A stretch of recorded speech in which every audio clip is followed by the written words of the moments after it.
Hi ಎಲ್ಲರಿಗೂ ನಮಸ್ಕಾರ. Welcome back to my channel. ನಾನಿವತ್ತು ಬೆಂಡೆಕಾಯಿ ಹುಳಿನ ಮಾಡ್ತಾ ಇದ್ದೀನಿ. ಹೇಗೆ ಮಾಡೋದು ನೋಡೋಣ ಬನ್ನಿ.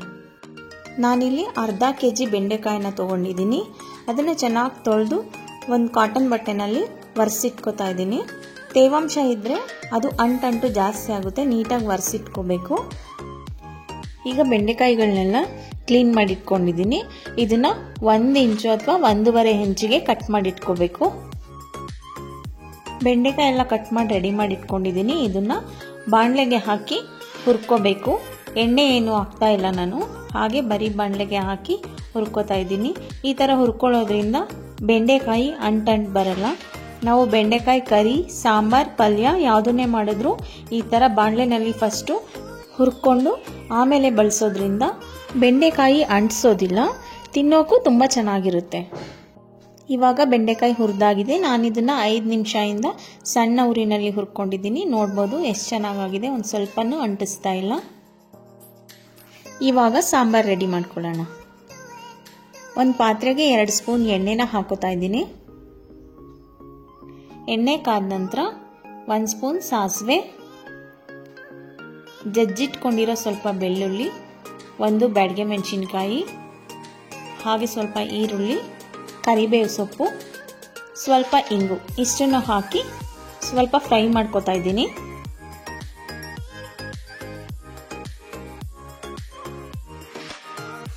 ಇವಾಗ ನಾವು ಹುರಿದಿಟ್ಕೊಂಡಿರೋ ಬೆಂಡೆಕಾಯಿನ ಸೇರಿಸ್ಕೊತಾ ಇದ್ದೀನಿ. ಇದನ್ನು ಮತ್ತೆ 1 ನಿಮಿಷ ಎಣ್ಣೆನಲ್ಲಿ ಫ್ರೈ ಮಾಡ್ಕೋಬೇಕು. ನಾವು ಆವಾಗಲೇ ಹುರಿದಿಟ್ಕೊಂಡಿರೋದ್ರಿಂದ 1 ನಿಮಿಷ ಹುರ್ಕೊಂಡ್ರೆ ಸಾಕಾಗುತ್ತೆ. ನೀವು ಡೈರೆಕ್ಟ್ ಒಗ್ಗರಣೆಗೆ ಏನಾದರೂ ಹಾಕ್ಕೊಂಡ್ರೆ ಸಣ್ಣ ಉರಿನಲ್ಲೇ ಒಂದು 3-4 ನಿಮಿಷ ಹುರ್ಕೋಬೇಕಾಗುತ್ತೆ. ನಾವು ಒಗ್ಗರಣೆಗೆ ಹಾಕಿ ಹುರಿಯೋದ್ರಿಂದ ಒಗ್ಗರಣೆ ಕೂಡ ಸೀದೋಗ್ಬಿಡುತ್ತೆ. ಆದ್ದರಿಂದ ಈ ಥರ ಮೊದಲೇ ಬೆಂಡೆಕಾಯಿನ ಹುರಿದು ಹಾಕೋದ್ರಿಂದ ಒಗ್ಗರಣೆ ಕೂಡ ಸೀದೋಗಲ್ಲ. ಇವಾಗ ಇದಕ್ಕೆ ನಾನು ಮೊದಲೇ ನೆನೆಸಿಟ್ಕೊಂಡು ಹುಣಸೆ ರಸನ ರೆಡಿ ಮಾಡ್ಕೊಂಡಿದ್ದೆ, ಅದನ್ನು ಇದಕ್ಕೆ ಹಾಕೋತಾ ಇದ್ದೀನಿ. ಹುಣಸೆ ಹಣ್ಣಿನ ರಸನ ಹಾಕಿದ್ಮೇಲೆ 1-2 ನಿಮಿಷ ಫ್ರೈ ಮಾಡ್ಕೋಬೇಕು. ಅಷ್ಟರಲ್ಲಿ ಸಾಂಬಾರ್ಗೆ ಖಾರನ ರುಬ್ಕೊಳ್ಳೋಣ. ಒಂದು ಮಿಕ್ಸಿ ಜಾರ್ಗೆ 2 ಟೊಮೆಟೊನ ಹಾಕೋತಾ ಇದ್ದೀನಿ, 1 ಈರುಳ್ಳಿ, 3/4 ಕಪ್ ತೆಂಗಿನಕಾಯಿ ತುರಿ, ಸ್ವಲ್ಪ ಬೆಳ್ಳುಳ್ಳಿ, ಕೊತ್ತಂಬರಿ ಸೊಪ್ಪು. ಇದಕ್ಕೆ 1.5 ಟೀ ಸ್ಪೂನ್ ಸಾಂಬಾರ್ ಪುಡಿ, ಸ್ವಲ್ಪ ನೀರು, ಇಷ್ಟನ್ನು ಹಾಕಿ ರುಬ್ಕೋತೀನಿ. ಖಾರ ರುಬ್ಕೊಂಡಾಗಿದೆ. ಬೆಂಡೆಕಾಯಿನ ಕೂಡ 1-2 ನಿಮಿಷ ಹುಣಸೆ ಹುಳಿನಲ್ಲಿ ಚೆನ್ನಾಗಿ ಹುರ್ಕೊಂಡಿದ್ದೀನಿ, ಚೆನ್ನಾಗಿ ಬೆಂದಿದೆ.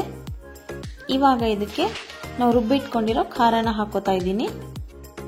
ಇದನ್ನು ಹಾಗೆ 1 ನಿಮಿಷ ಫ್ರೈ ಮಾಡಿಕೊಂಡು ಎಷ್ಟು ಬೇಕಷ್ಟು ನೀರು ಹಾಕೋಬೇಕು.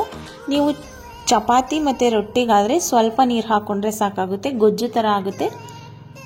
ಚಪಾತಿಗೆ ನೆಂಚ್ಕೊಳ್ಳೋಕ್ಕೆ ಚೆನ್ನಾಗಿರುತ್ತೆ. ಇಲ್ಲ ಮುದ್ದೆ ಅಥವಾ ಸಾಂಬಾರಿಗಾದರೆ ನೀರು ಸ್ವಲ್ಪ ಜಾಸ್ತಿನೇ ಹಾಕ್ಕೊಳ್ಳಿ. ನಿಮಗೆ ಗಟ್ಟಿ ಎಷ್ಟು ಬೇಕೋ ಅಷ್ಟು ನೋಡಿ ಹಾಕ್ಕೊಳ್ಳಿ. ನಾನಿವಾಗ ನೀರು ಹಾಕಿ ಮಿಕ್ಸ್ ಮಾಡ್ಕೊಂಡಿದ್ದೀನಿ. ಇದಕ್ಕೆ ರುಚಿಗೆ ತಕ್ಕಷ್ಟು ಉಪ್ಪನ್ನು ಹಾಕಿ ಒಂದು 10 ನಿಮಿಷ ಬೇಯಿಸ್ಕೊಂಡ್ರೆ ಬೆಂಡೆಕಾಯಿ ಹುಳಿ ರೆಡಿ ಆಗುತ್ತೆ. ಇದು ಹಳೆ ಕಾಲದಿಂದನೂ ಮಾಡ್ಕೊಂಡು ಬರ್ತಾ ಇರೋ ಥರ ರೆಸಿಪಿ. ಆದರೆ ಇವಾಗ ಕೆಲವರು ಏನು ಮಾಡ್ತಾರೆ ಅಂದರೆ ಒಗ್ಗರಣೆಗೆ ಡೈರೆಕ್ಟಾಗಿ ಬೆಂಡೆಕಾಯಿನ ಹಾಕ್ಕೊಂಡು ಬಿಡ್ತಾರೆ.